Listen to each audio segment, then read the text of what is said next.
বাংলার সুন্দরবন অঞ্চল বহু ঝটিকাবর্ত এবং জলপ্লাবনের সাক্ষী। সুন্দরবনের প্রাচীন জনপদ এবং জনবসতিগুলো ধ্বংস করেছে এই জলপ্লাবনগুলি।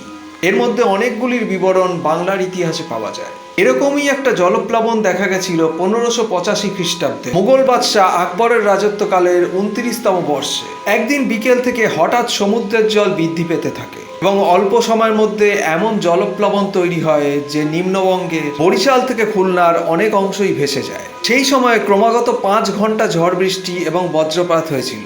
ঘরবাড়ি, নৌকা, জাহাজ সমস্ত কিছু সমুদ্র গ্রাস করে নেয় এবং প্রায় 2 লক্ষ লোকের মৃত্যু হয়েছিল। এই জলপ্লাবনের ঠিক পরেই মহারাজা প্রতাপাদিত্য একটি বাঁধ নির্মাণ করেছিলেন, যে বাঁধের অনেক অংশ স্বাধীনতার আগে অবধি বর্তমান ছিল। এই মাটির তৈরি বাঁধ প্রতাপাদিত্যের রাজধানীর দক্ষিণে যমুনা এবং আর পাঙ্গাসিয়া নদীদ্বয়ের মধ্যবর্তী অংশে এবং উত্তরের কালীগঞ্জ থেকে পূর্বের কপোতাক্ষ অবধি এবং পশ্চিমের ভাগীরথীর তীরে রায়গড় পর্যন্ত বিস্তৃত ছিল। 1688 খ্রিস্টাব্দে সুন্দরবনে আরেকটি ভীষণ ঝড় দেখা যায়। এই ভীষণ ঝড়ে সাগর দ্বীপে প্রায় 60,000-এরও বেশি লোক মারা যায় এবং বহু লোক নিখোঁজ হয়ে যান।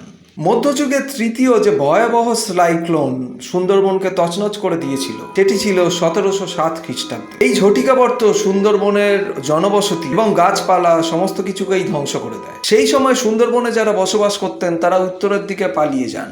তবে এটাই শেষ নয়। 1737 খ্রিস্টাব্দে ভূমিকম্পের সঙ্গে আরেকটা বিশাল ঝড় আসে।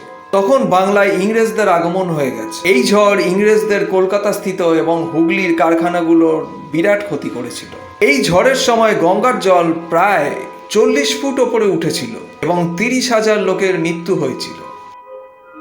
ব্রিটিশদের রাজত্বকালেও সুন্দরবন ছিল অসংখ্য ঝড় এবং জলপ্লাবনের সাক্ষী। এই ঝড় এবং জলপ্লাবনগুলি যুগে যুগে সুন্দরবনকে বসতিশূন্য করেছে এবং সুন্দরবনের প্রাকৃতিক সম্পদ ধ্বংস করেছে। যেমন 1864 সালে এবং 1867 সালে এই সময় সাগরদ্বীপ থেকে পূর্ববঙ্গের পাবনা পর্যন্ত ক্ষয়ক্ষতির পরিমাণ ছিল অকল্পনীয়। তেমনি 1869 সালে ঝড় ও প্লাবন ছিল আরো ভয়ঙ্কর। এই সময় মানুষ এবং অসংখ্য গৃহপালিত পশু মারা যায়, ঘরবাড়ি ভেঙে পড়ে, ফসলের সাংঘাতিক ক্ষতি হয়। এরকম ভাবে চলতেই থাকে। 1876, 1895, 1909, 1919 ব্রিটিশ রাজত্বকালে সুন্দরবনের ওপর বয়ে যাওয়া এই প্লাবন এবং বিপর্যয়গুলির তালিকা দীর্ঘ।